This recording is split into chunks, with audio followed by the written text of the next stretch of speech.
Hemos ya hablado en las anteriores conferencias del gran proyecto soviético por crear el hombre nuevo soviético y el consiguiente intento por erradicar la fe, el nombre de Dios, de la faz del mundo soviético y del mundo en general. Vamos a dedicar esta conferencia penúltima a hablar sobre la persecución en la Unión Soviética de la Iglesia rusa ortodoxa. Seré quizás un poquito más largo en esta ocasión, la paciencia de ustedes me ayudará para poner de manera más completa un tema tan vasto, tan espléndido por otra parte, porque destacan los grandes héroes de la resistencia cristiana de la ortodoxia. No es accidental, escribe Solzhenitsyn, que el poderoso régimen ante el cual tiembla el mundo libre no ha hecho ningún esfuerzo más concentrado y feroz en 60 años que su intento por erradicar el cristianismo que constituye la cosmovisión de su subyugado país. Hay pues un intento mantenido. En otras cosas puede cambiar el comunismo, pero en esto se ha mantenido firme en este intento por erradicar la fe del pueblo soviético. Como dije, vamos a ceñirnos en esta conferencia a la persecución desplegada contra la ortodoxia, porque si bien también el comunismo de algún modo persigue toda religión, también la musulmana, por ejemplo, si se trata de este último caso, no se puede hablar de manera propia de persecución, porque la ideología del Islam en la URSS se apoya sobre la tesis de una coexistencia pacífica entre él y el comunismo, a punto tal que los militantes en las organizaciones juveniles de pioneros en las juventudes comunistas y en el partido de jóvenes musulmanes no les crea a ellos ningún conflicto de conciencia. En cambio sí, en la Iglesia ortodoxa y como veremos la próxima conferencia y última en la Iglesia católica. Por eso vamos a dejar otras persecuciones, lo mismo no vamos a tratar de la persecución que se hace a los grupos cismáticos de la Iglesia ortodoxa, que son muy numerosos, y la represión es menos dura con ellos en cierto modo porque están más escondidos que la Iglesia oficial. Así que tampoco nos vamos a referir a esos 15 millones de herejes y cismáticos cristianos separados de la ortodoxia rusa, acostumbrados a trabajar en la sombra y en la clandestinidad y no a la luz pública como en general trabaja la Iglesia ortodoxa en Rusia. De hecho, la persecución que esta Iglesia ha sufrido es la más larga y más intensa de que se acuerda toda la historia universal. Si se deja de lado la persecución de la Iglesia en el Japón, quizás en el siglo XVII, pero a diferencia del Japón, Rusia era cristiana desde hace un milenio. La Iglesia ha sido diezmada, puesto que la mayoría de los obispos y de los sacerdotes, acompañados de numerosos creyentes, han tomado el camino de los campos de concentración, y otra parte notable de la Iglesia ha sido corrompida por el poder, puesto que muchos pastores, como veremos, colaboran con la policía si es que ellos mismos no forman parte de ella. Analicemos esta persecución religiosa a la ortodoxia que ha seguido grandes jalones históricos.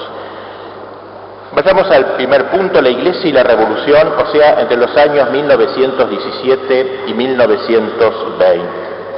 Por extraño que pueda parecer, la Iglesia estaba mejor preparada que el imperio, que el Estado, para resistir a la revolución bolchevique. Desde 1905, la Iglesia estaba haciendo un examen de conciencia de su situación y estaba preparando un concilio para arreglar la situación.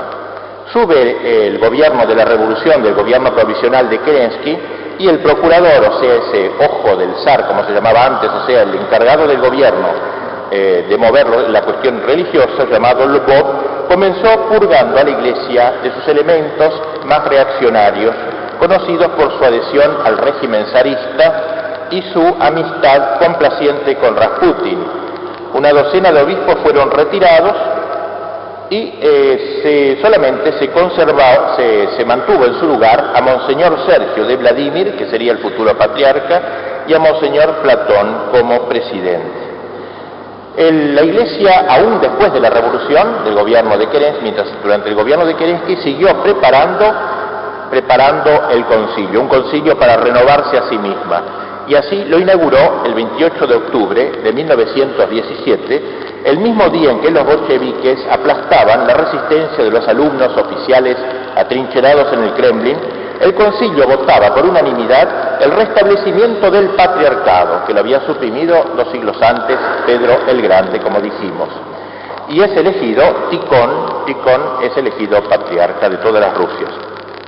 Antes de que este patriarca fuera solemnemente entronizado en la Catedral de la Asunción del Kremlin de Moscú, el concilio, impresionado ya por el comienzo de la revolución y la guerra civil, dirige el 11 de noviembre un mensaje pidiendo a toda la Iglesia Ortodoxa rusa oraciones de penitencia por el gran pecado de aquellos de sus hijos que, habiendo por ignorancia sucumbido a la seducción, han caído en la destrucción sacrílega del patrimonio sagrado de la nación, y exhorta a los extraviados a abandonar el sueño impío de los falsos doctores que os llaman a realizar la fraternidad universal por medio de una lucha universal. Fusiles y cañones rusos apuntan no ya sobre el enemigo, sino sobre las ciudades del país natal, sin piedad por las poblaciones civiles, mujeres y niños. Pero esto no bastó a los jefes de esta guerra. Un crimen sacrílego ha sido cometido contra la fe ortodoxa, contra el pueblo ortodoxo y contra toda su historia. Durante varios días los cañones rusos han bombardeado uno de los edificios sagrados más venerables de Rusia, nuestro Kremlin de Moscú, y sus antiguas catedrales, donde se conservan los iconos milagrosos, las reliquias de los santos y las antigüedades rusas. Un obús ha agujereado el techo de la casa de la Madre de Dios, de nuestra Catedral de la Asunción. Hace ya mucho tiempo que las semillas del anticristo penetraron el alma rusa y el corazón de nuestro pueblo está envenenado por las doctrinas que abaten la fe en Dios e implantan la envidia, la codicia, el pillaje. Es sobre este terreno que prometen edificar la felicidad universal. ¿Cómo se ve? Este documento fuerte, ¿no?, naturalmente del grupo, el concilio ruso, es ya una condenación del marxismo y de la lucha de clases y señala el comienzo del gran enfrentamiento que va a haber entre la Iglesia y el Estado. De hecho, un mes después, en diciembre, aparecen los primeros decretos que restringen la libertad de la Iglesia. Todas las explotaciones agrícolas de la Iglesia pasan a manos del Estado. 2 días después, todos los colegios eclesiásticos, primarios, secundarios, universitarios, nacionalizados, cerrados. Luego, de ahí, separación de Iglesia y Estado. Todos los bienes de la Iglesia, muebles e inmuebles, propiedad del Estado. Las autoridades locales se esmeran en cumplir esto, son celosas, proceden a actos de violencia, pillaje, tratan de apoderarse a mano armada de los monasterios. En el curso de los combates por la posesión de la Laura o el monasterio Alexandr Nevsky, el arcipreste muere de un balazo. Empieza a correr la primera sangre de los mártires de la Iglesia Ortodoxa rusa, que acuden los fieles en defensa de sus santuarios, organizando grandiosas procesiones que la policía bolchevique en algunos casos dispersó a balazos, y comienzan las ejecuciones capitales. El patriarca Tikhón, valiente todavía, el 19 de enero de 1918 lanza el anatema contra los enemigos declarados o clandestinos de la verdad de Cristo. Volved sobre vosotros mismos, insensatos, cesad vuestras masacres. Lo que hacéis no es una obra de simple crueldad, es verdaderamente la obra de Satanás, por la cual merecéis el fuego eterno después de la muerte y la terrible maldición de las generaciones rusas futuras acá abajo. Y en cuanto a vosotros, dice el patriarca Tikhón, obispos y pastores, sin diferir por una hora vuestra acción religiosa, invitad con celo ardiente a vuestras ovejas a defender los derechos de la Iglesia Ortodoxa pisoteados, cread inmediatamente uniones cristianas, etc. El gobierno contesta duramente con un decreto el 23 de enero de 1918, en donde se confina el culto a los muros de la Iglesia. El ministro del culto pasa a ser un ciudadano sin derechos. Las instituciones eclesiásticas pierden sus derechos, las imprentas se socializan, no se autoriza que salga ningún libro religioso, ningún periódico, el matrimonio sin sacerdotes, el sacerdote no puede entrar en el colegio, escuelas, la juventud queda sin instrucción religiosa. Se publica el decreto y 2 días después el viejo metropolita de Kiev, Monseñor Vladimir, era salvajemente asesinado a unos 100 metros del monasterio de las Grutas donde residía, inaugurando con su sacrificio el grande y glorioso martirologio del episcopado ruso. Tras él, miles de sacerdotes, religiosos y fieles irían al martirio. El pueblo, mientras tanto, hacía recibimientos entusiastas a los obispos valientes, al patriarca sobre todo. En Petrogrado, donde llegó en mayo del 18, fue un verdadero triunfo. Toda la ciudad, el obispo en pie en un auto, bendiciendo a la multitud que lo rodeaba en un mar humano. Este apoyo popular permite al patriarca en octubre todavía, ya de 1918, o sea, al año de la Revolución, a sacar otra fuertísima carta diciendo: basta de crímenes, ha pasado un año y debe terminarse este derramamiento, este sacrilegio nacional. Pero de poco sirvió. El mismo comisario de justicia decidió poco después atacar lo que el pueblo tenía como más sagrado, las reliquias santas. Y así una circular dice: estas tumbas doradas que contienen pretendidos cuerpos incorruptos eran indispensables a las antiguas clases dirigentes como aparato de embrutecimiento. Dan lustre religioso a un centro administrativo, comercial o industrial. Tal era la función, por ejemplo, de las reliquias de Sergio de Radonets en el período moscovita y la de Alexandro Nevsky en el período petersburgués. La puesta de las reliquias en los museos, dicen los comunistas, será la manera más racional para liquidar la explotación de las supersticiones.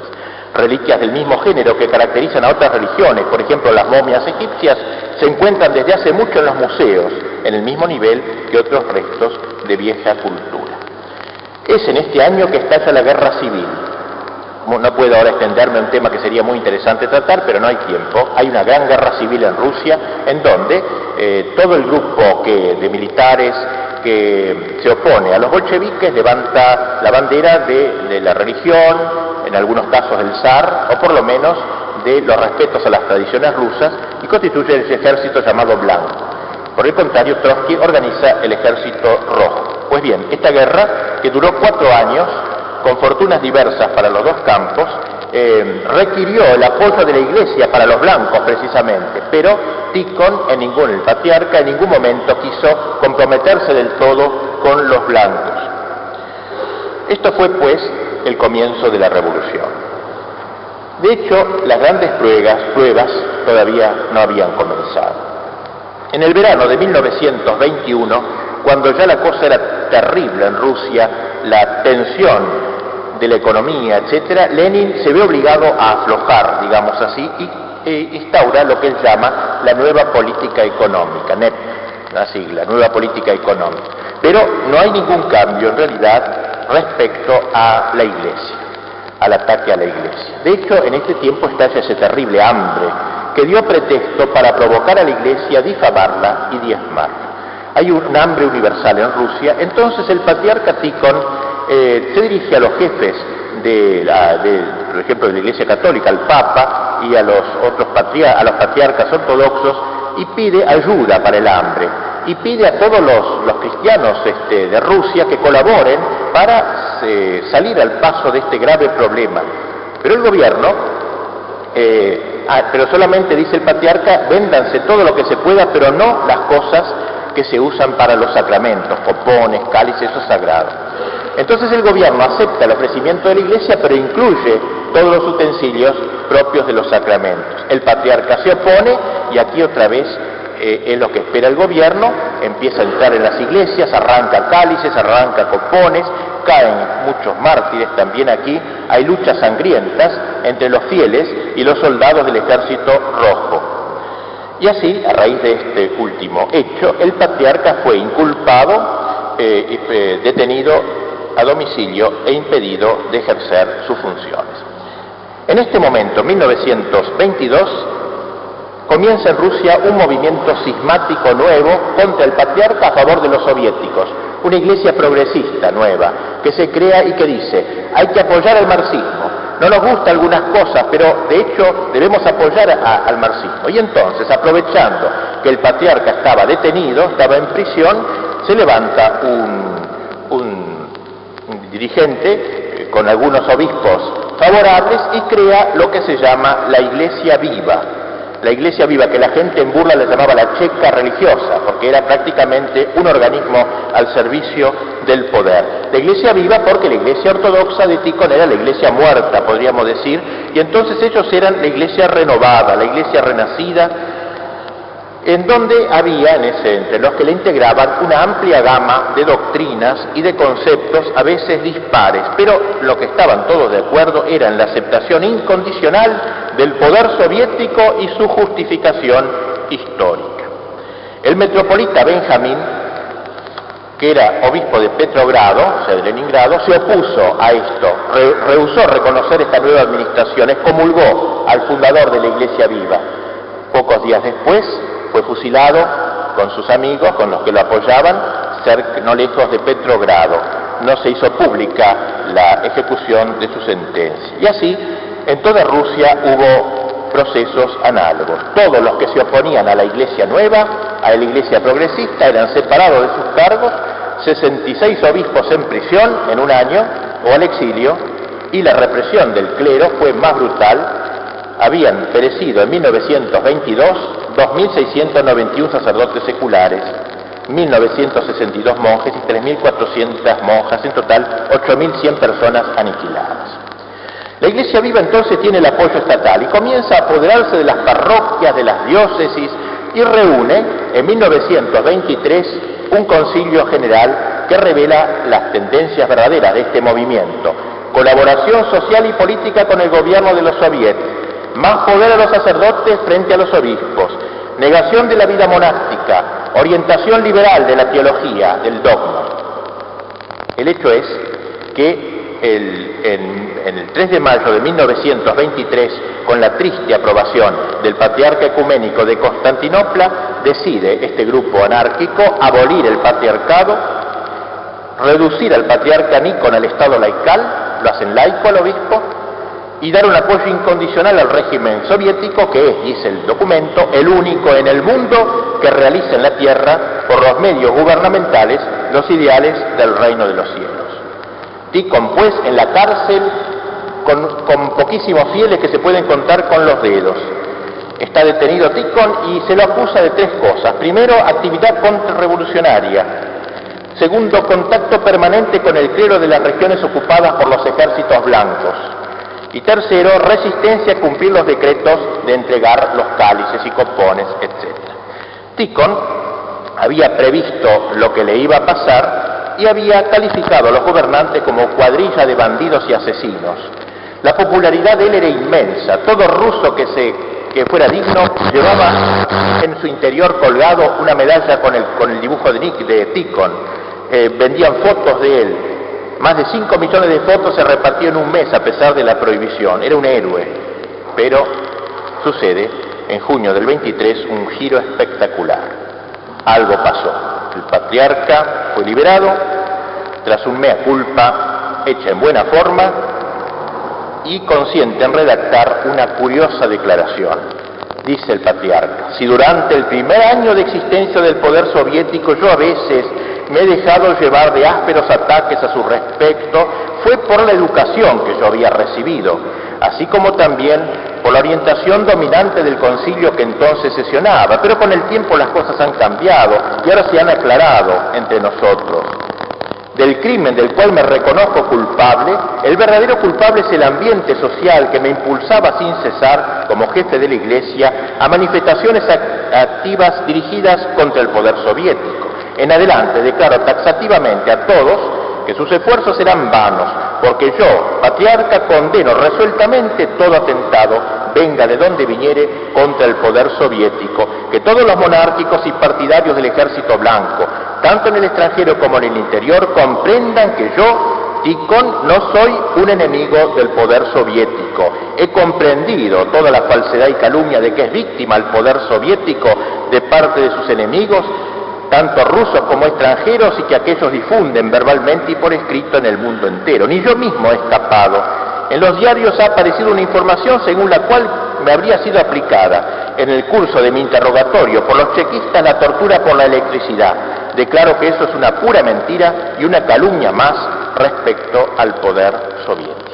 Terrible declaración, pues, de un ticón valiente, que declara pandilla de bandoleros a los gobernantes y ahora acaba diciendo que él reconoce el poder soviético, que él es culpable, que nadie le aplicó torturas y que él cede. Libremente consentida o, más probablemente, por cierto, arrancada por la fuerza, esta declaración señala el comienzo de un cambio total en las relaciones de la Iglesia patriarcal con el poder comunista. En adelante, la Iglesia renuncia a su papel profético frente al poder y se va a ir sometiendo más y más a las autoridades existentes. Esta declaración de patriarca le procuró la libertad y detuvo los progresos de la Iglesia viva, que ahora ya no interesaba más al partido. Sin embargo, el patriarca siguió siendo vigilado, presionado, su secretario privado fue asesinado y poco tiempo después se enferma y muere en 1924. Al morir dijo: la noche será muy larga y muy sombría.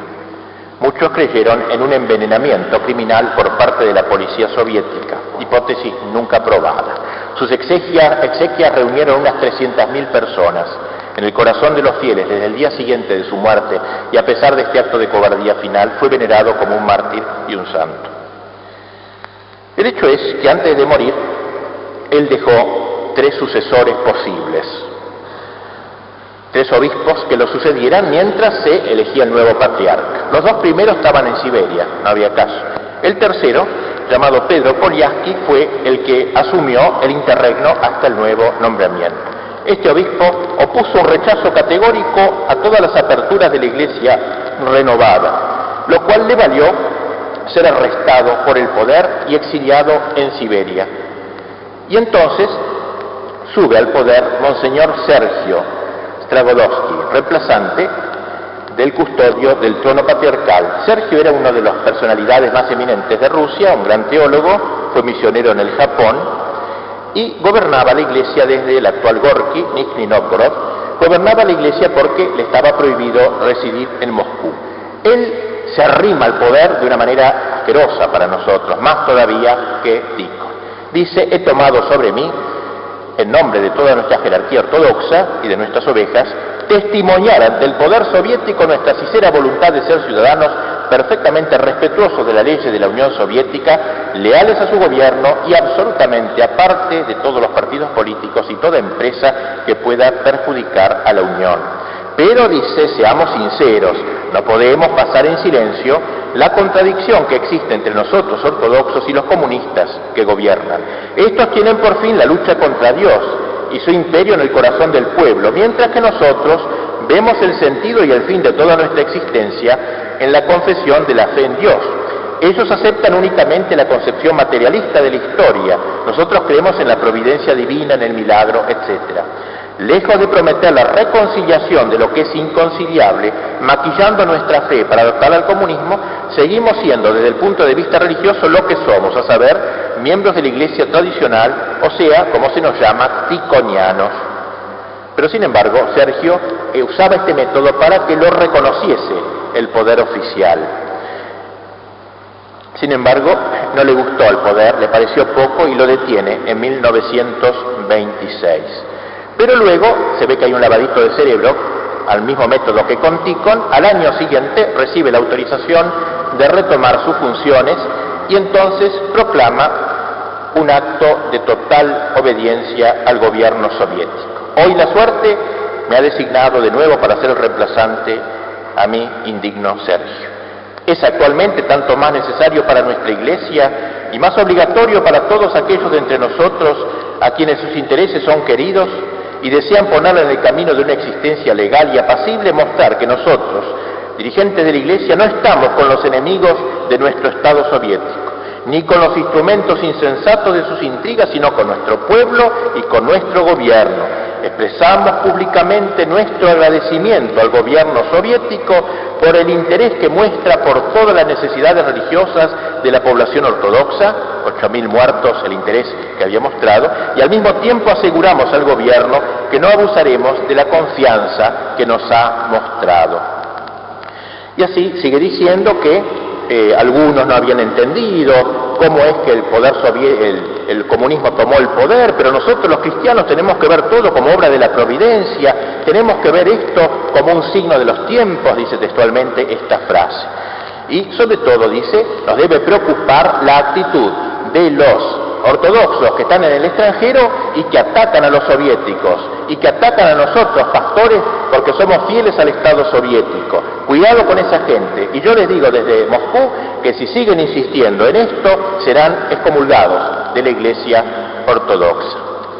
De este modo, Sergio entonces va más allá que Tikhon, ¿no? Hace a la Iglesia una aliada activa del gobierno soviético e incluso dice que le echa la culpa, digamos, de los líos entre la Iglesia y el Estado a la intransigencia de los miembros de la Iglesia, o sea, en el fondo, reconoce al gobierno soviético, digamos, que hizo bien en perseguir en cierta manera, y los mártires pierden de esa forma su sentido también. Y exigió del clero de la emigración una declaración de lealtad al gobierno soviético. Solzhenitsyn ha escrito sobre esta pastoral de Sergio esta frase: reconozcamos que esta declaración no supuso para nada la salvación de la Iglesia, sino que fue una capitulación incondicional que permitió al poder la aniquilación suave y sórdida de la Iglesia. Pero entonces, ante esta actitud de Sergio, un buen grupo de la Iglesia y de obispos buenos se oponen y crean un cisma nuevo, ahora ya no de la Iglesia viva, de izquierda podríamos decir, sino un cisma ahora de derecha. Desde los campos de concentración llaman a Sergio anticristo, traidor a la patria, traidor a las tradiciones rusas. Se crea pues una otra Iglesia con gran coraje, preferían sufrir más que traicionar la verdad. Sergio pensaba que con esta política de concesiones iba a conseguir algunas ventajas. Pero el gobierno lanza en 1929 un plan quinquenal y la colectivización de la agricultura, aprovechando la ocasión para hacer una ofensiva despiadada contra la Iglesia.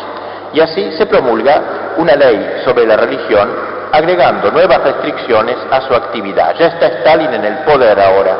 Se prohíbe la propaganda religiosa, es un crimen contra el Estado, la propaganda, se demuelen centenares de iglesias, monumentos históricos, se le saca a las iglesias supérstite las campanas porque dice que los tañidos molestan a los trabajadores y le quitan capacidad de rendimiento. La semana de trabajo es continua, se elimina el domingo, los ministros de culto y sus familias son asimilados a los kulaks, es decir, a los propietarios de campo terratenientes, poco menos, privados por tanto de sus derechos cívicos, y así se vio a los sacerdotes ortodoxos vistiendo en harapos propiamente, sin nada que comer, y en algún caso se pudo ver a un sacerdote que subía al púlpito con ropa interior, que era el único bien que le habían dejado. Y como telón de fondo, el exterminio masivo de los campesinos recalcitrantes a la colectivización, varios millones, y el hambre. Son de este tiempo, de esta terrible persecución staliniana, los innumerables procesos de sacerdotes y de simples fieles, un vandalismo sin precedentes en la historia de los tiempos modernos. Entre 1929 y 1934 fueron destruidas centenares, si no millares de iglesias. Todavía no se ha hecho el balance, lo está haciendo Solzhenitsyn, de este vandalismo. Y así se destruyó en Moscú catedrales de la Virgen, del Salvador, etc., y se declaró a todas las organizaciones religiosas como contrarrevolucionarias. Iconos y libros fueron quemados por millares, carretillas enteras, carretas cargadas de iconos eran llevadas a lugares para quemarlos. Sin embargo, a pesar de esta catástrofe espiritual y moral y económica de toda Rusia, la religión seguía siendo el primer obstáculo para la destrucción de la sociedad y la creación del hombre nuevo. Seguía siendo un modelo tradicional, permitía comparaciones. ¿Hemos aplastado al clero reaccionario?, se preguntaba el camarada Stalin. Sí, lo hemos aplastado. La desgracia es simplemente que aún no ha sido enteramente liquidado. La propaganda antirreligiosa es aquí el medio que debe llevar hasta el fin la tarea de la liquidación del clero reaccionario. Y aquí comienza, digamos, lo que podríamos llamar la revolución cultural que hace Stalin, o sea, el movimiento antirreligioso va a cobrar desde entonces, desde este momento, gran vigor. Otra vez debo nombrar a mi querido amigo Jaroslavsky, que el 7 de febrero de 1925, este judío Emiliano Jaroslavsky, su verdadero nombre era Gubelman, funda, por encargo de Stalin, la Liga de los Sin Dios, unión de los militantes sin Dios que se colocará a la vanguardia de la lucha antirreligiosa. Este grupo crea primero publicaciones, periódicos, libros de combate, crea un manual de bolsillo para el ateo militante, tiene que tener siempre en el bolsillo, una revista, un diario que se llama El Sin Dios, Bazboznik, órgano de combate también, la revista El Sin Dios, El Antirreligioso, revista bimestral de ciencia, es decir, en todos los niveles, científico, o aparentemente científico, popular, etc. Y la Liga lanza un plan quinquenal propio con objetivos desmesurados, digan, no menos desmesurados que los planes económicos de Stalin. Stalin hace suyo, un ukase de Stalin establece en 1932 un plan quinquenal de lucha contra la religión, dividido en 5 etapas, medio infantil, digamos así. Y luego un segundo plan, fíjense lo que dice este plan. En 1932 y 33, primer meta, liquidar todos los signos exteriores de religión. En el 33 y 34, liquidar todas las representaciones religiosas inculcadas por la literatura y la familia. En el 34-35, el país y sobre todo la juventud, intensa propaganda atea. En el 35-36, las últimas casas de oración debían desaparecer y finalmente, en el 36-37, la religión expulsada de sus rincones más escondidos para que el nombre de Dios no sea ya pronunciado. En el 36-37, la religión expulsada de sus rincones más escondidos para que el nombre de Dios no sea ya pronunciado en Rusia. En 1937 había que cerrar el último templo, profanar el último altar, quemar el último icono de Nuestra Señora, apagar la última lámpara, condenar al último sacerdote a la deportación o la cárcel. Como dice Berdyaev, la lucha contra todas las religiones figura en los planes quinquenales, los cuales no son solamente planes económicos, sino una reconstrucción total de la vida. Bien, así están las cosas, y la Liga de Jaroslavsky sigue avanzando, pero he aquí que el gobierno de Stalin se encuentra en este momento con que la gente ya está realmente harta de toda la política económica y todo, y entonces hay una especie de relax suave, como puede pasar en Rusia con mucha frecuencia, una apariencia de liberalización del régimen, se hacen encuestas y se averigua que el 70% de la población confiesa su fe en Dios. Fracaso total, estos planes quinquenales no habían servido para nada. Entonces comienza el tercer asalto contra la Iglesia, un terror masivo. Fue para la Iglesia como un ciclón, frente al cual lo anterior era un chiste casi. Las iglesias que quedaban cerradas por miles, obispos y sacerdotes a Siberia en fila, centenares de ellos sumariamente liquidados. El mismo metropolitano Sergio, tan acomodaticio con el régimen, fue alcanzado en sus parientes, su hermana asesinada, su secretario asesinado. La Iglesia muestra un cuadro de desolación total. Exteriormente no quedaba de la Iglesia sino ruinas. Digamos pues que hubo 3 periodos sucesivos de persecuciones. Entre 1917 y 22, primera etapa de la revolución, usan los bolcheviques el método más sencillo: cerrar iglesias, monasterios, arrestar, exiliar al clero y crear la Iglesia viva, esta organización anticanónica con un clero corrompido. En 1929 y 1930, nueva ola, campaña de propaganda atea, Jaroslavsky, literatura atea, carteles insultantes, panfletos sacrílegos. En 1937 y 38, un tercer periodo de terror. Estos 3 asaltos contra el cristianismo terminaron en un solemne fracaso. La víspera de la Segunda Guerra Mundial, Stalin le dijo a Jaroslavsky: te vas a tu casa, querido Jaroslavsky, y ahora estamos frente a los nazis. Aquí la cosa no viene en broma, sino que esto es muy serio. Y entonces, admitiéndose que los 2 tercios de la población rural sigue cristiana y 1 tercio de la ciudad todavía tiene la superstición religiosa, Jaroslavsky comprende que tiene que irse y que ahora va a pasar algo distinto. Porque con esto pasamos a lo que hemos llamado en la hojita esa resurrección de la Iglesia, relativa, muy relativa. Resurrección de la Iglesia, ha pasado este hecho capital, la guerra mundial. Estalla la guerra mundial, los alemanes comienzan a avanzar y el primer día que los alemanes cruzan la frontera de Rusia, el primero que sale a defender, digamos así, Rusia o el Estado frente a los alemanes es Sergio, no Stalin. Stalin está abajo de la cama de miedo, no va a aparecer hasta mucho después con una voz temblorosa, fue un cobarde verdaderamente, hasta creyó que era una broma, que lo habían engañado cuando los alemanes invadieron. El hecho es que Sergio, desde la catedral de Moscú, llama a todo el pueblo ruso a la resistencia.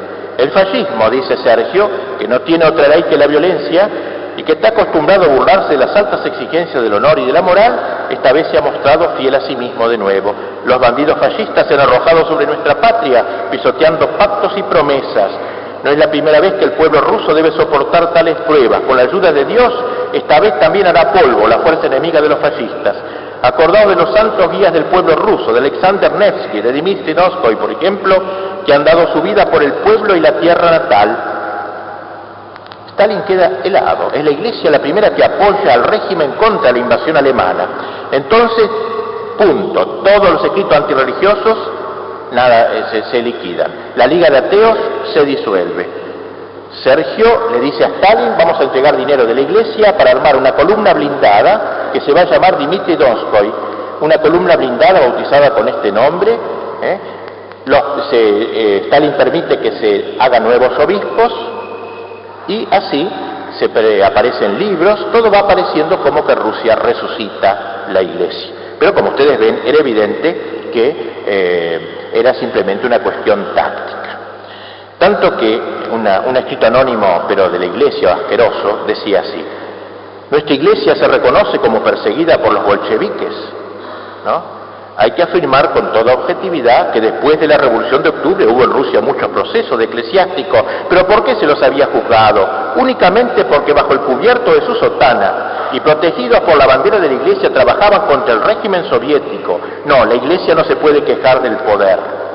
Así, en plena guerra, pues, y a pesar de la lealtad perfecta de las autoridades religiosas, el gobierno exigía de la Iglesia una renuncia pública a sus mártires y a sus sufrimientos. Algo realmente hediondo. Con ocasión del 25º aniversario de la República Socialista en 1942, los metropolitas Sergio y Nicolás mandan telegramas a Stalin. En nombre del clero y de todos los fieles de la Iglesia Ortodoxa rusa, fieles hijos de nuestra patria, yo saludo en vuestra persona al jefe elegido por Dios, Joseph Stalin, de todas nuestras fuerzas militares y culturales, que nos conduce a la victoria sobre los invasores bárbaros, a la prosperidad en la paz de nuestro país y al porvenir radiante de los pueblos. Que Dios corone de éxito y de gloria vuestras grandes proezas por la defensa de la patria. Y un año después tiene un lugar la entrevista histórica entre los tres dignatarios más altos de la Iglesia y el mariscal Stalin, y que aparecen las fotos en todos los diarios. Se restablece el patriarcado de Moscú, que se había suprimido desde la muerte de Tikhon, se reúne un congreso, todo movido por el gobierno, y se elige nuevo patriarca al traidor Sergio, a este que ya había dado tantas pruebas de traición. Sin embargo, el patriarca muere en 1944 súbitamente de una congestión cerebral. El hecho es que la retoma de la vida religiosa, tolerada pero no animada, conservaba en los territorios que quedaron bajo control soviético más el valor de un símbolo que un movimiento de masa. Pero en cambio fue completamente distinto lo que sucedió en los territorios ocupados por el Eje. Porque donde llegaban las tropas alemanas, las tropas de ocupación daban libertad religiosa. Y hubo un despertar impresionante, masivo, espontáneo de todo el pueblo ruso. El pueblo, sea en las ciudades o en el campo, en el norte o en el sur, se dedicó a reabrir sus iglesias, a reconstruir las iglesias. Los iconos fueron arrancados de la tierra, donde habían sido puestos por los aldeanos para salvarlos de las hordas rojas. Se organizaron corales inmediatamente, magníficos coros en todos los pueblos. Se cantaban los oficios, esperando la llegada o el paso de un sacerdote. El pueblo se apresuraba a poner en orden la vida sacramental, bautismos masivos, entierros, matrimonios por decenas. Fue algo realmente, en este sentido sí, una verdadera resurrección. Sobre todo, esto aconteció en Ucrania y en Rusia Blanca. El despertar religioso fue enorme. En un pueblo de Dniepropetrovsk, En la fiesta de Epifanía, 60.000 personas fueron al Dnieper para la bendición de las aguas. En la sola diócesis de Kiev se abrieron 8 monasterios, 5 en Kiev. Libre de toda traba, pues, la renovación religiosa bajo la ocupación alemana fue un acontecimiento capital de la Rusia en guerra. Después de 24 años de persecuciones, el pueblo aprovechaba la primera ocasión para dejar libre acceso a un sentimiento tanto más intenso cuanto que estaba contenido. La reconstrucción de la vida religiosa en estos países ocupados por Alemania fue notable porque, aún después de la derrota alemana, cuando los comunistas reconquistaron todos esos territorios, no se animaron de nuevo a volver a la situación anterior. Y por eso, hoy en la URSS, las zonas ocupadas antiguamente por los alemanes son las que tienen más iglesias. No se ha tocado. En cambio, la zona nunca ocupada por los alemanes, la persecución, digamos, fue siempre se mantuvo, no hubo la reapertura de la fe. Muerto pues Sergio, y con Sergio, 2 nombres que hay que recordar, es elegido el metropolita de Leningrado, Alexis, que se había colocado primeramente junto al patriarca Sergio había sido el nuevo guardián del trono patriarcal, había escrito las cartas propias de lealtad a Joseph Stalin para poder ascender a los puestos que le interesaba, declaró la sumisión total, servilismo total a Stalin. En 1945 se hace un concilio donde se invitan a todos, ya Rusia victoriosa, se invitan a los ortodoxos de todo el mundo y se elige a Sergio como patriarca, alabado por los comunistas y puesto en este poder. Se entroniza solemnemente al patriarca en la catedral del Kremlin. Como ven ustedes, ha habido verdaderamente una especie de resurrección de la Iglesia rusa en estos años de la Guerra Mundial. Y de hecho, fíjense ustedes qué curioso, Stalin, con ser tan cruel, no retomó las persecuciones violentas, masivas, terroríficas, como antes de la guerra. Después de la guerra no las retomó prácticamente hasta su muerte. Mientras tanto, el patriarcado trabajaba sin duda a favor del régimen, por supuesto. Nos queda, como ponemos en el programita, las nuevas pruebas. 1959 al 64 va a estallar, luego de algunos años de tolerancia, va a estallar otra vez bajo el querido y aparentemente abuelito, simpático, que acariciaba a los chicos, Khrushchev, una ola terrible de persecuciones, que si bien no se caracterizó por la multitudinismo de la gran cantidad de la época de Stalin, ni por la tanta sangre, sin embargo fue algo terrible. En 1959, como dice unos fieles rusos, el anticristo suscitó una terrible persecución, la quinta ola de persecución que duró muchos años. Y esta persecución de Khrushchev, como digo, no fue tan sangrienta, fue más bien legalista, o sea, a través de leyes, una ley tras otra, se fue clausurando iglesias que quedaban, se fue considerando, por ejemplo, cómo se clausuraba una iglesia. Molesta el tráfico esta iglesia, hay que ampliar un poco la calle, todo era legal. No puede haber esta iglesia abierta porque hay un solo sacerdote y cada sacerdote debe tener una parroquia, no 4, por tanto atienda uno, las otras 4 la destruimos. No, este es un monumento histórico, no es una cosa propia de los cristianos, por tanto hagámoslo museo. No, este es un lugar muy apto porque tiene muy buena acústica, esta iglesia, hagámoslo pues una sala de conciertos. Y así, legalmente, entre comillas, se fue quebrando los restos que quedaban de la iglesia. Y en esto hubo una verdadera competición entre las autoridades locales que se esmeraban en ser las más severas. Y así entonces hubo por lo menos 10.000 iglesias cerradas, nada menos por Khrushchev, 10.000 iglesias, y monasterios y seminarios, un verdadero desastre. Los monasterios también le ponían bocinas a los costados, llegaba la policía, a ver, aquí hay hermanas que son medio locas, hay que hacer una revisación médica, porque hay una ley según la cual no pueden vivir juntas varias personas, sino, etcétera. Al manicomio varias, otras a sus casas, si tenían casas se cerraba. Y así se fue desafectando, digamos así, varios monasterios. De 67 a 1959 el número de monasterios cayó en el 62 a 30, en 64 10, o sea, realmente se ve que fue una cosa inmensa. Desde la Revolución de Octubre el número de monasterios cayó de 1025 a 32 en el año 62, una destrucción total. Lo mismo, como digo, pasó en los seminarios y también en la persecución al clero y que eran totalmente vigilados los sacerdotes. Distribuir chocolates entre los chicos era un delito, visitar a un parroquiano a domicilio era reprensible, sobre todo si había un ateo en la familia, bastaba para que no molestara la conciencia del ateo. No podían ir los sacerdotes a los hospitales, y así el clero en 3 años disminuyó a la mitad. A comienzo del 62 quedaban 14.500 sacerdotes contra 30.000 en el 59. Y también trataron de corromper al clero desde adentro, infiltrándose en él. Asimismo, la propaganda esta de Khrushchev atacó sobre todo a la formación de los niños, la propaganda individual. Bajo Khrushchev, pues, la Iglesia entra de nuevo en la clandestinidad, se retira a las catacumbas. Los cristianos otra vez entierran sus iconos en tierra, esperando nuevos momentos posibles.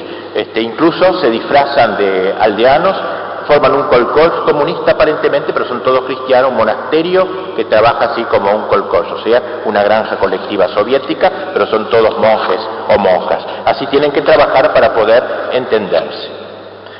Voy a terminar esta primera parte un poquito larga con unos lecturas de este discurso de Leonidas Ilyichev, pronunciado el 25 de noviembre del 63 en la reunión del Comité Central del Partido Comunista. Muy importante este discurso, donde muestra el estilo de la persecución última de que hablamos ahora, la de Khrushchev. Dice este hombre: la tarea de la formación de la concepción científica del mundo es un deber ideológico de combate. Su realización supone el más amplio desarrollo de la educación ateísta. La lucha del partido para la educación atea de los ciudadanos tiene su historia, sus períodos, nos hemos ido adaptando. Liberar la conciencia de los hombres soviéticos de las supervivencias del antiguo régimen, sobre todo de los prejuicios religiosos. Nuestro deber consiste pues en combatir activamente la ideología religiosa. Pero, sigue diciendo en este largo documento, después de la Revolución de Octubre, la situación de la Iglesia ha cambiado. La Iglesia ha dejado de ser una parte del aparato gubernamental como en la época de los zares. Ahora la Iglesia se limita al culto, es decir, la Iglesia domesticada. Se ha puesto fin a la enseñanza forzada de las creencias religiosas. Sin embargo, dice, cuidado, ojo, que hay muchos que siguen manteniendo la fe y debemos nosotros los comunistas preocuparnos por ello. Queda un gran número de soviéticos bajo la influencia de la religión que siguen frecuentando la Iglesia. El número de las iglesias ha disminuido, pero el número de los que observan ritos religiosos es grande todavía. Los creyentes tratan de acompañar con ceremonias religiosas el nacimiento, el matrimonio, la muerte de sus parientes, etc. Y va diciendo cómo pues se debe combatir. Khrushchev nos ha asignado una tarea: crear un sistema coherente de educación científica ateísta que llegue a todas las capas de la población. Hay que reconocer que no hemos cumplido esta tarea enteramente. El trabajo está ahora lleno de formalismo, a menudo separado de la vida, no toca el corazón de la gente, no tiene influencia sobre los creyentes. Nuestros propagandistas, conferencistas o autores de artículos que lanzan todas sus flechas contra la religión no pueden decir nada sensato sobre los errores de hoy. La lucha contra la religión no es una lucha contra los creyentes, sino contra las ideas anticientíficas, contra la ideología religiosa.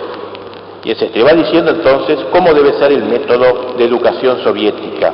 Es preciso, dice, que haya ante todo una concepción científica de la religión moderna. Es preciso hacerse una idea clara del grado de la religiosidad de la población en cada pueblo, en cada localidad, en cada colectividad, en cada casa, en cada departamento, conocer cada creyente, sus opiniones, su estado de ánimo, las causas de por qué es religioso. Hay que dotar a nuestros cuadros de una enseñanza para desenmascarar la religión contemporánea, utilizar en la lucha contra la religión todos los medios, todas las palancas ideológicas, conducir el trabajo ateísta de una manera sistemática, englobar todas las capas y grupos de la población, ejercer una influencia ateísta sobre el hombre desde su primera juventud hasta la vejez. Abordemos, dice, la educación de los chicos. Nosotros no nos preocupamos suficientemente de los chicos, tenemos que llegar al corazón de la gente. Los cristianos trabajan mejor que nosotros. Y fíjense, quiero leer este largo documento, este texto tan interesante. Dice este hombre, Ilyichev: nosotros los soviéticos no sabemos trabajar, aprendamos de los cristianos. Citaré un ejemplo típico, dice. El antiguo constructor de la ciudad de Litarinco, cerca de Moscú, comunista, ¿no?, escribió a sus amigos de trabajo: hace ya 3 años que me he retirado. Cuando estaba con buena salud y podía caminar, iba a menudo con ustedes. Quería saber cuántas casas nuevas habían brotado de la tierra, cuántos nuevos cables se habían abierto, en cuánto tiempo el Palacio de la Cultura con que habíamos soñado estaría en actividad.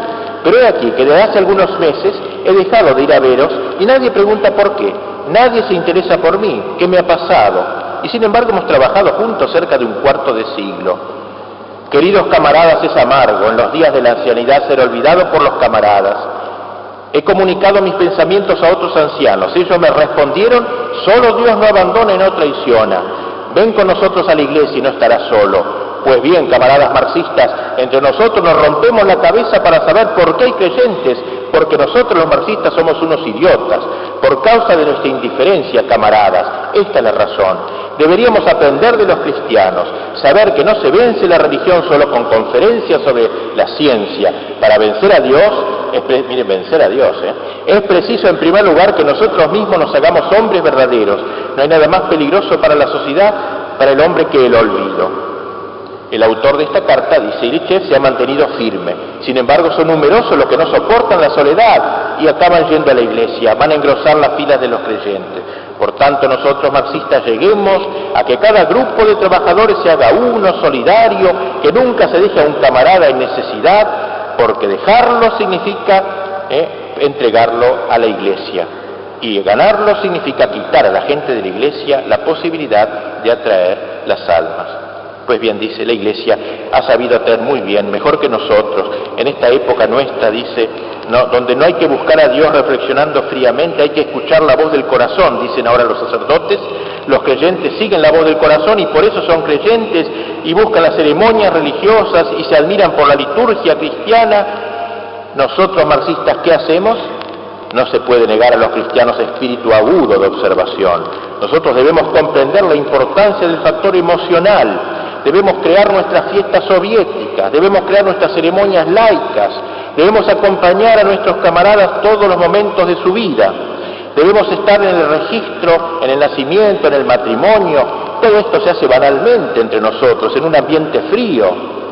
Es cierto que en algunos lugares se trabaja por elaborar un nuevo ritual civil, pero en general nos preocupamos poco por reemplazar las ceremonias religiosas por los rituales laicos antirreligiosos que habrían perfectamente reflejado la belleza del mundo espiritual soviético y que corresponderían a sus necesidades éticas y estéticas. Asimismo, dice, ¿cuáles son nuestros artistas? ¿Cuáles son nuestros pintores? ¿Dónde están? ¿Cómo atraemos a la gente por el arte? Porque la gente de la Iglesia, dice, y sus predicadores se apoyan sobre la propaganda oral y nosotros creemos que basta con 2 o 3 cosas, con las 2 o 3 revistas, dice, para convencer a la gente. Tenemos necesidad nosotros de una propaganda oral, agresiva, ofensiva del ateísmo, basada sobre la psicología del creyente, sobre hechos impactantes, no llevarla de una manera brutal, sino con inteligencia, con insistencia, para ir quitando las concepciones religiosas, profundizando las dudas, arrancando el hombre soviético a la religión. Así dice, por ejemplo, fíjense, aquí tenemos un ejemplo de un noble, de un joven obrero de Leningrado, Roberto Malosemov, que ha entablado con sus padres fanáticos cristianos un duro combate por el alma de sus hermanitos y hermanitas y ha obtenido una victoria resplandeciente. O sea, lo querían educar a los hermanitos en el ateísmo y él, contra sus padres, los venció. Este es un ateo verdaderamente inteligente. ¿Cuánto nos gustaría tener otro de este tipo? Hasta ahora no se ha editado un solo folleto sobre su noble acción y sin embargo habría que haberlo publicado en gran tiraje. Tal folleto llegaría a los creyentes, etcétera. Va diciendo que poco usamos la radio, que poco usamos la televisión, qué desastres son las películas soviéticas que estamos haciendo, de mal gusto. No podemos llegar así a la joven generación. En fin, termina. Una de las cuestiones importantes es la preparación de los cuadros del ateísmo. Los organizadores que se ocupan de la preparación de estos cuadros deben comprender que la propaganda antirreligiosa es una de las formas de propaganda más complicadas, que necesita de conocimientos variados y una gran experiencia de la vida. Todo el mundo está de acuerdo de que hay que instruir nuestros cuadros de ateísmo, pero para eso debemos movilizar todas las fuerzas ideológicas para la lucha contra las ideas y las supersticiones religiosas. Vamos a cortar aquí hasta la siguiente conferencia, en donde presentaré los últimos años y particularmente creo que lo más interesante es un informe elaborado por el Partido Comunista, en donde nos va contando cómo se está erradicando la fe en Rusia en estos últimos años y nos cuenta, digamos, es como escribir la historia desde el punto de vista del anticristo. ¿Quiénes son los obispos buenos? Bueno, entre comillas, para el marxismo. ¿Quiénes son los obispos peligrosos? Nombres y apellidos. ¿Cómo tenemos que trabajar en los seminarios? Meternos en los seminarios, cambiar la orientación de los seminarios, hacer seminarios abiertos al mundo soviético. ¿Cómo tenemos que meternos en los monasterios? ¿Cómo tenemos que trabajar en los chicos, etcétera? Es un excelente trabajo, lo voy a exponer en la siguiente conferencia. Así que ahora, son las 10:10, unos 10 o 15 minutos, se avisará para la segunda parte.